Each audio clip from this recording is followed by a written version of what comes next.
Hey, gorgeous. Welcome to Season 2 of the Hormone P.U.Z.Z.L.E Podcast. I'm your host, Coach Kayla Smith, CEO of the Hormone P.U.Z.L.E Society, a women's health hub for fertility, hormones, and the business of coaching, creator of the Hormone P.U.Z.L.E method, an infertility warrior, two-time boy mom, and women's health expert. This podcast is for women struggling with infertility, painful periods, terrible PMS, or really just any symptom of hormone imbalance that they are ready to eliminate for good. Tune in weekly as we interview amazing experts in the fields of women's health, breaking down those hormone walls, nerding out on nutrition, and having way too much fun. Whether you're beginning your journey or you've been struggling for years, we're going to finally help you put those pieces of your hormone puzzle back together so that you can get pregnant and eliminate those pesky symptoms for good. Are you ready?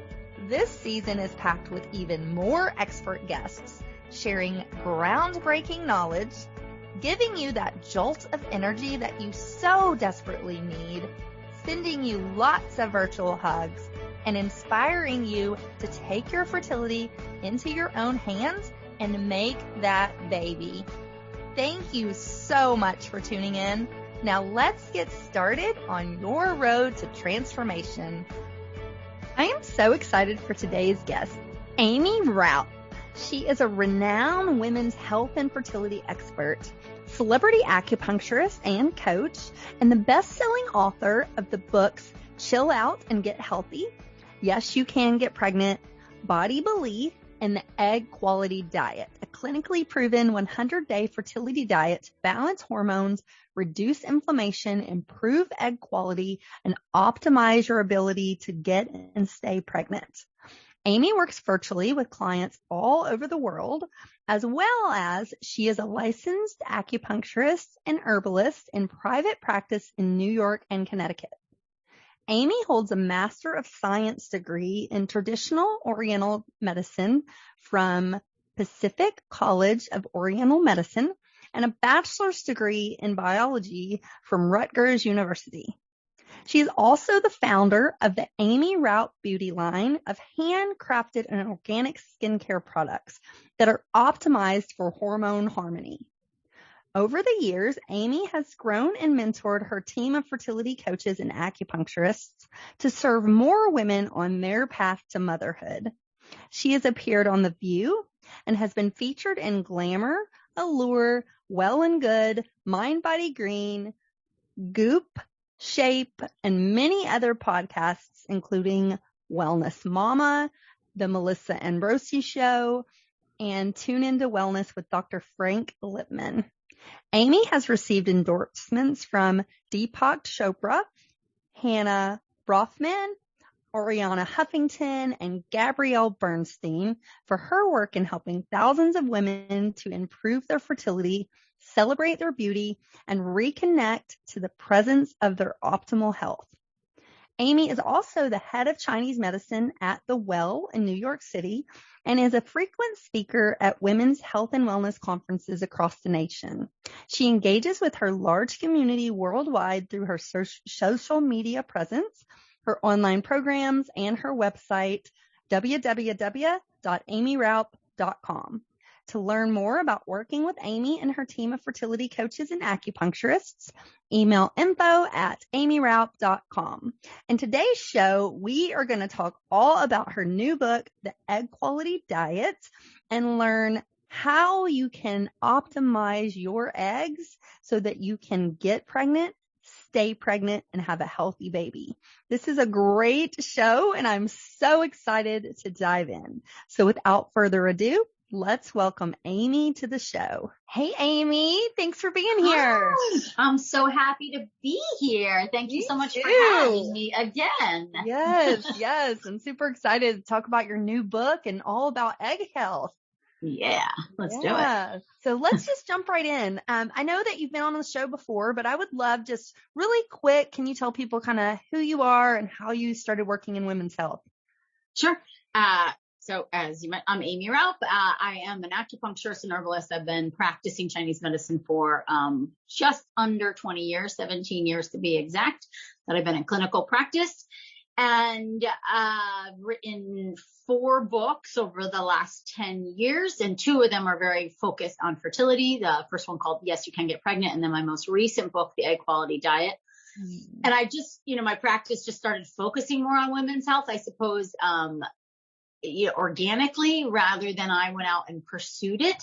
But I think because prior to becoming an acupuncturist, I was a scientist and a biologist and a chemist. And I really do like to see, a very, a predictable outcome or a measured outcome. And I think pregnancy or hormone shifting is that. And so it became, a hyper focus for me. And then through writing the books, my practice has grown, and now I get to reach and coach women all over the world. And now I have coaches that work for me. And I have 3 clinics where we see clients in person for acupuncture and herbs and diet and lifestyle. So it kind of came after me. And, one thing that I would say, and I always have said, is fertility is an extension of health. So my job isn't really different. It's just getting women to step back and focus on that fact that fertility is an extension of health, and health is mental, it's emotional, it's physical, it's nutritional. And so almost bringing them back home. And for me as a practitioner too, to not hyper focus on fertility, I focus more on health and well-being. And then I see fertility flourish from there. I love it. Yes, for sure. So let's dive into what the egg quality diet, is about, and what really inspired this. Like, why should we focus on our eggs? Well, it does all kind of, I think, twofold. There's a reason I called it that diet, just because it's one of the most Googled search engine phrases. How to improve the quality of my eggs. And there's a little bit of a catch there, because to be honest, the diet that I lay out in the book is really about reducing inflammation in your body, healing your gut, getting your body to absorb nutrition better, removing irritants from your diet that could be disrupting your immune system, your gut health, all these things. And so you are improving the quality of every single cell in your body, not just the ones in your ovaries, but also the ones inside your uterine lining, the ones in your digestion tract, like all of the above. And so I called it the egg quality diet because that's what I think women want to hear. But the truth is, in order to improve the quality of your eggs, you have to improve the quality of your immune system, your gut health. You have to reduce inflammation in your body. And basically you're working on, supporting how your body ages. And you can actually, following a diet like this, you can actually take like 5 to 10 years off of your genetic age. And so to shift the focus of, yes, it's called the egg quality diet. Yes, the eggs are super important. They, if they're not healthy, it's hard to have a healthy child, right? But, apparently there's research to question it, that you're born with all the eggs you have left, but we're starting to question that in the science, that perhaps there's ovarian stem cells. But the common theme out there right now is that as you age, your eggs become more and more aged and less viable and more unhealthy. And that's not necessarily the truth. Like, your eggs are still good while they're inside of you, while they're being recruited. It's really the fluid that surrounds them. So, you have those 23 chromosomes, they're intact, and the sperm has their 23 chromosomes, and they are supposed to meet and perfectly divide to create a genetically normal, healthy child. But it's not just about what's inside those cells. It's about kind of, if you will, the fluid that surrounds them, and the inflammatory particles and the reactive oxidative species in there. So that impacts the cellular division. And so if you clean up kind of the cellular debris in your body and reduce inflammation, you will thereby improve the potential of that egg to be its healthiest version of itself. Or you could, like, if you don't do these things, and I don't mean to sound like it's one or the other, but like, if you don't change your lifestyle and you are exposed to toxic chemicals and toxic, emotions and things like that, and a lot of inflammation, there's a higher likelihood that is not going to, the capacity for it to be genetically normal is much lower. And so what you're doing is you're improving the potential for that to be a healthier egg, potential for that to be healthier sperm too. And I do recommend, if you're in a partnership, a heterosexual partnership and even a homosexual partnership. Your partner should do this with you. I think it's a really good thing to do together. But if we're also looking at improving sperm health, the egg quality diet is also where I go. Yes, for sure. For sure. And I love that you brought up that research, because I get that question a lot, that can we make more eggs? And I was reading about that research, and that is so exciting. Yeah, maybe. That is so awesome. We also, like, the other story is like we run out of them. Guess what? When you're in menopause, you still got like 1,000 or so left. There's reproductive potential that is still there.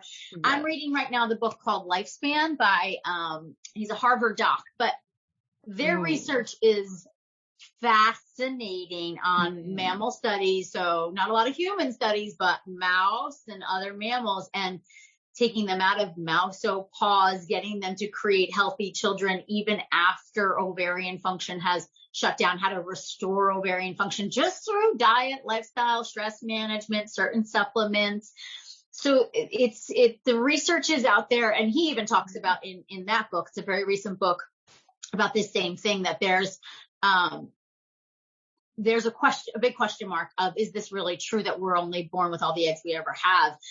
It seems to be not hardcore science at this point, that there is potential for ovarian stem cells, just like other parts of your body can heal. And I think that's how we have to look at it. Like, if we can reverse heart disease, or we can heal from diabetes, or we can heal from cancer or an autoimmune condition, you can definitely heal your fertility. You can definitely improve the quality of your eggs. You can definitely improve the quality of your uterine lining, the quality of sperm.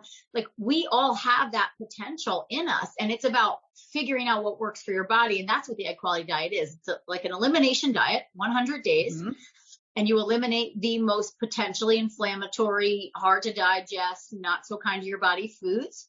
And you stay in that elimination diet for a couple weeks, and then you start to reintroduce. And so you don't eliminate these foods forever, but what you do is you learn what your body can and cannot tolerate, what your body likes and doesn't like. And by doing that, you're healing your gut, you're regulating your immune system, and you're reducing inflammation in your body. What the science shows us are those three things are what are severely impacting fertility and egg quality and sperm quality. Yes, I believe it too. And I have people ask me that all the time. Like, can you really do this? Can you heal your body through food and lifestyle? And I'm like, yes, I see it every day. I'm sure you do too, in practice every day. And it's that simple, really. Yeah. I see women get older and make healthier embryos. And that goes against everything we're taught. I see AMHs improve. I see FSHs improve. Antral follicle count improve. Like, we're made to believe that once it's bad, it stays bad. And is not what I see clinically. I love it. So let's talk about any myths. I know I asked you this last time, but is there any myths around egg health or egg quality that we want to debunk? I mean, that as you get older, the eggs get worse. I think that is a myth. Like, we can't deny that we age, right? We can't deny and what happens when we age, right? We basically rust from the inside out. So it's like oxidation.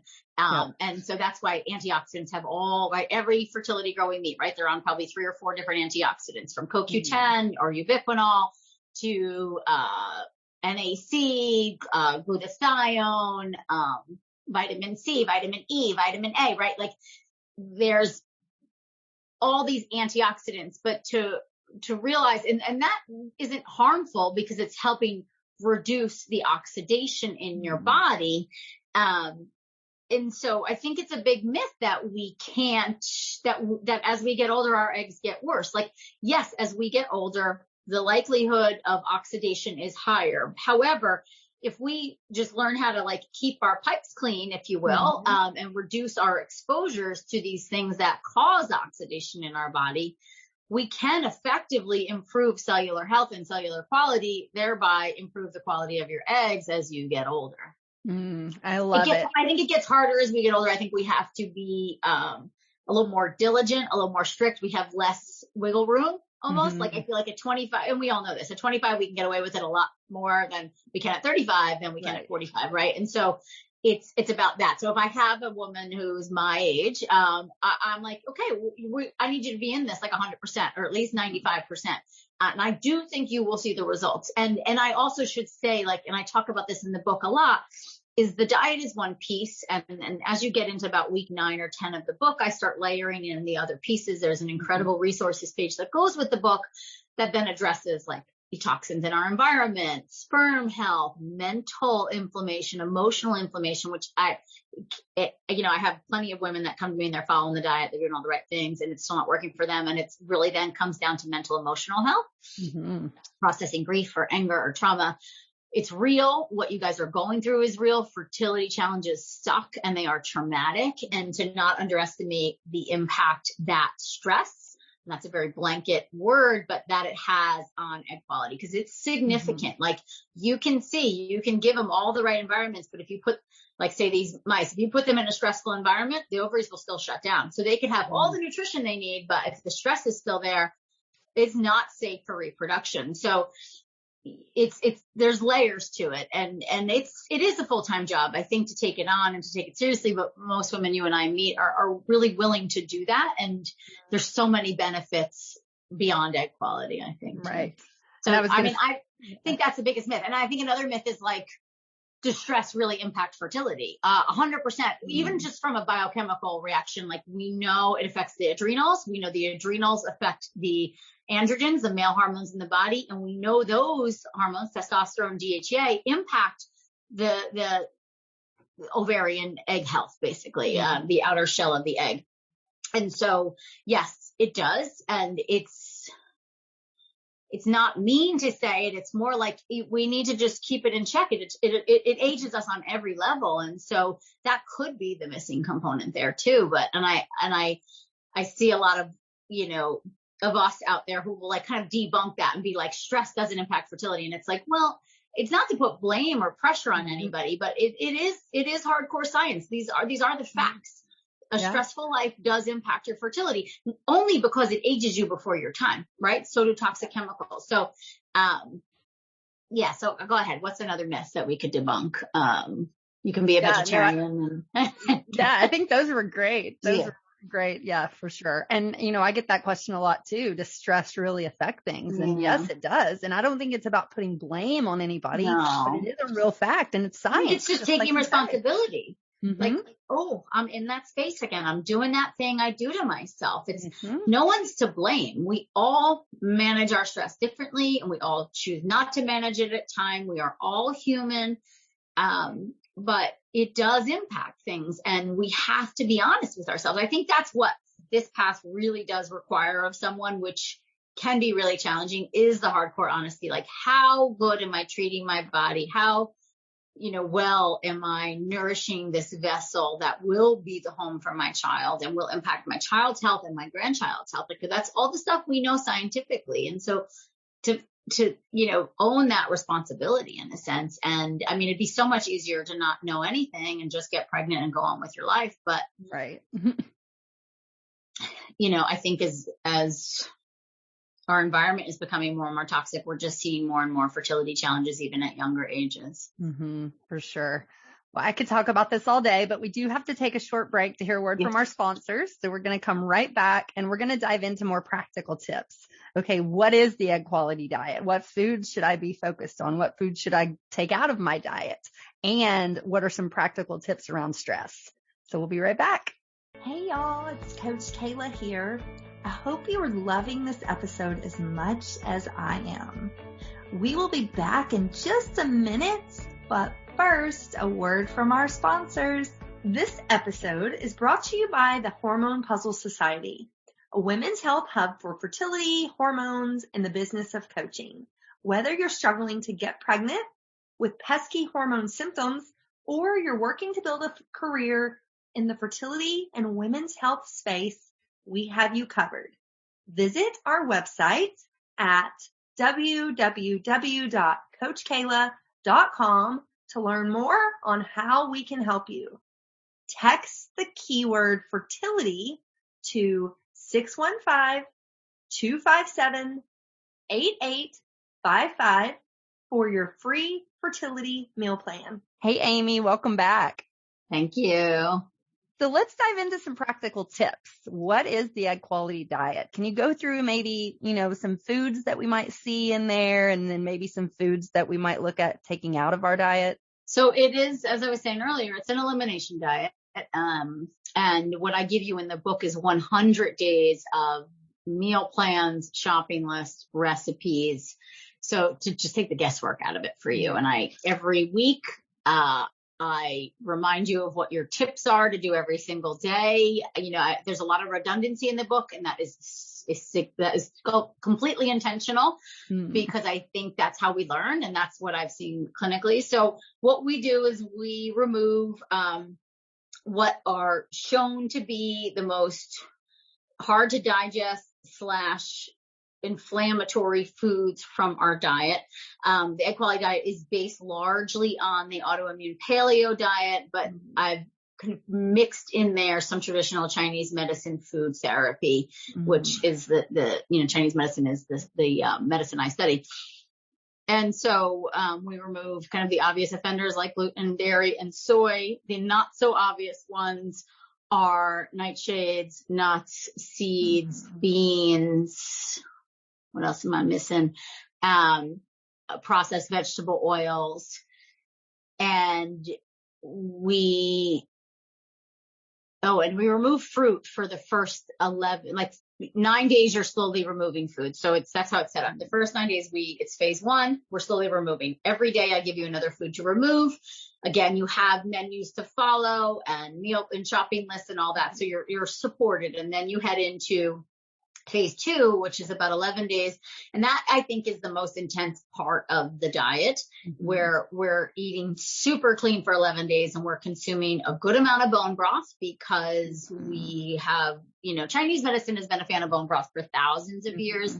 It seems a bit trendy these days. However, it works to heal the gut because it's kind of just the most simplest absorbable form of food. And we also know the collagen and gelatin in there can help heal the gut lining, which can be impacted by inflammation.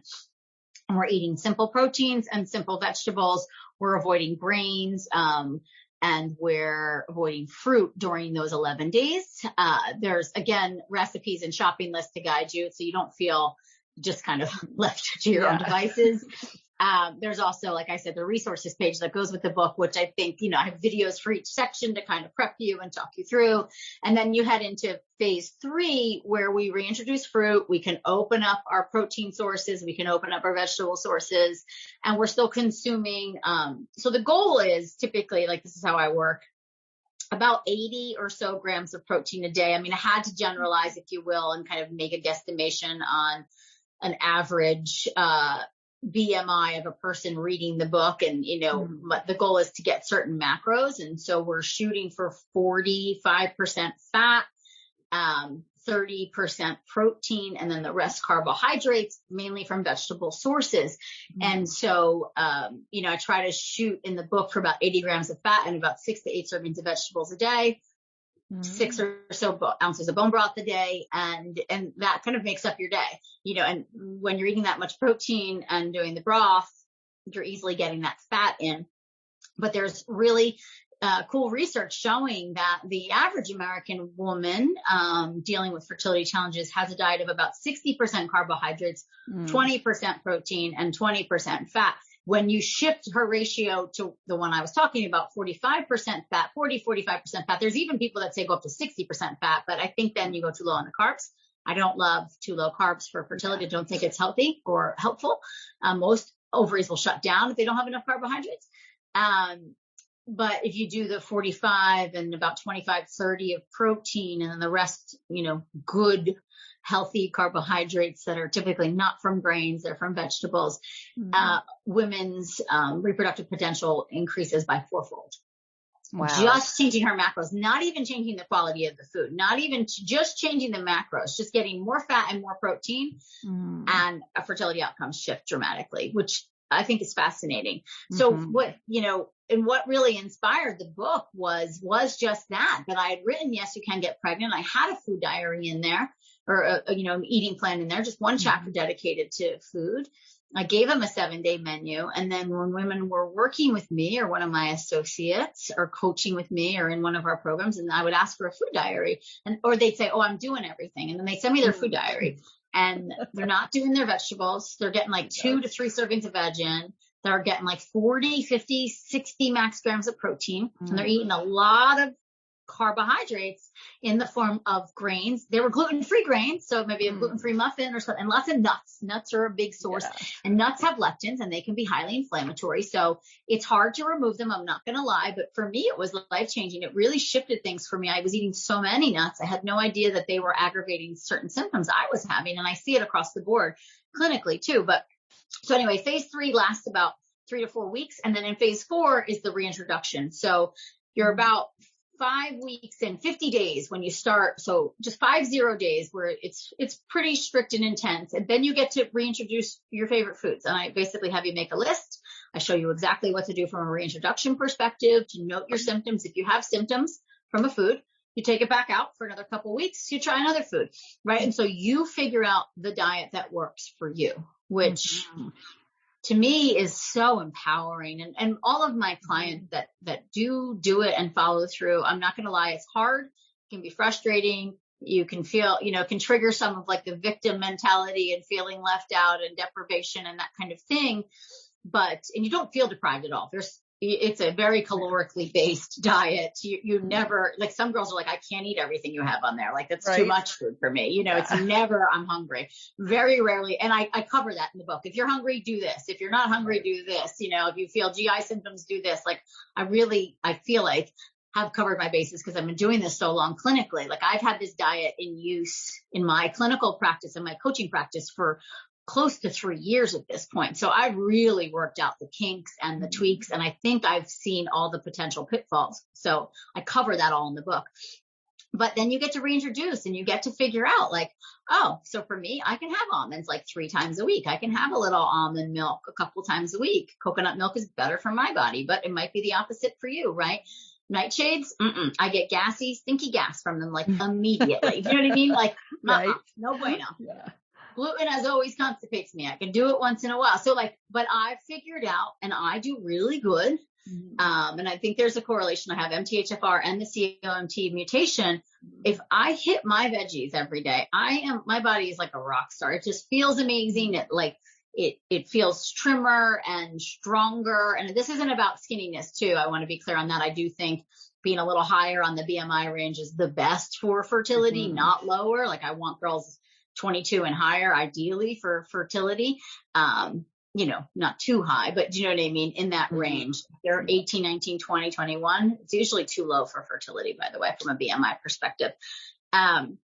But it's just, you learn your body and then it doesn't mean that you don't deviate at times because you're human, but you learn what works for you. And then you get to come home to that and you learn that it's not just a fertility diet, it's your fertility diet, which I think, and it's, becomes so much more about than just fertility. Like you just feel better, you like who and what you see in the mirror better. As you heal your gut, we know the gut brain connection is there and it's really, impactful.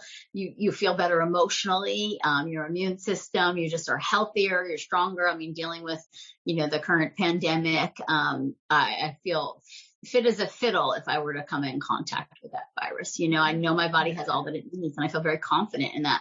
And so that's what I see happen for my clients is like, not always pregnancy right away. I don't want to overpromise that, but I see really stellar health. And typically, there's a book that talks about, it's called Is Your Body Baby Friendly? He talks about the body is over-designed for pregnancy. Like it is really hyped for fertility.